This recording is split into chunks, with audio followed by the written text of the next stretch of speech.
লাল সবুজের বাংলাদেশ কোন দলের কাছে, কোন জাতির কাছে, কোন পরিবারের কাছে ইজারা দেওয়া হয় নাই। লাল সবুজের বাংলাদেশ এটা মুসলমানের দেশ, কোরআনের দেশ, সুন্নাহর দেশ, ইসলাম প্রেমিক তাহুদি জনতার বাংলাদেশ। কথা বলো ঠিক না বেঠে?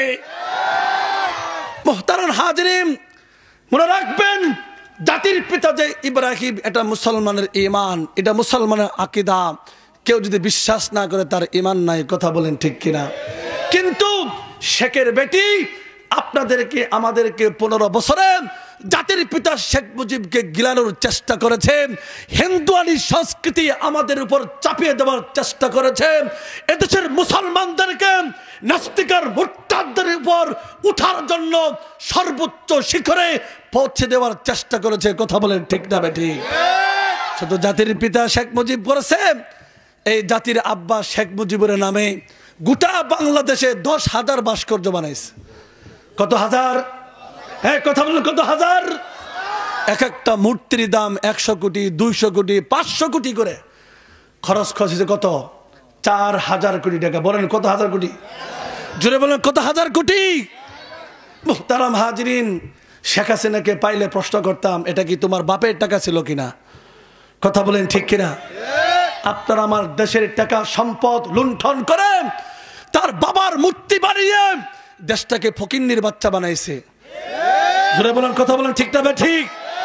মুহতারাম হাজিরিন, আপনি তো দেশ ছেড়ে চলে পলাই গেলেন, দেশ ছেড়ে তো চলে গেলেন। 5 আগস্ট ছাত্রর গণঅভ্যুত্থানের মাধ্যমে 10,000 ভাস্কর্য সন্ধ্যা ঘনিয়ে আসার আগেই গোটা বাংলাদেশে মাটির সাথে ধূলিসাৎ করে দেওয়া হয়েছে।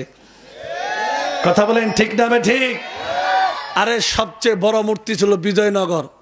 দেখলাম কি ফেসবুকে, গলার ভিতরে রশি লাগাইছে, পিছনে বেগু দিছে ঠেলা, বাচ্চা একটা গিয়ে মাথার উপরে পেশাব করে দিছে। ওলামায়ে কেরাম বলেছিল, ম্যাডাম মূর্তি বানায় না, আপনার আব্বা অপমানিত হবে। উনি কি করলেন? 3,000 ওলামায়ে কেরামকে বন্দী করলেন। একজন হাফেজে কোরআনকে রাজপথে শহীদ করলেন গুজরাটের কসাই মুদির আগমনে।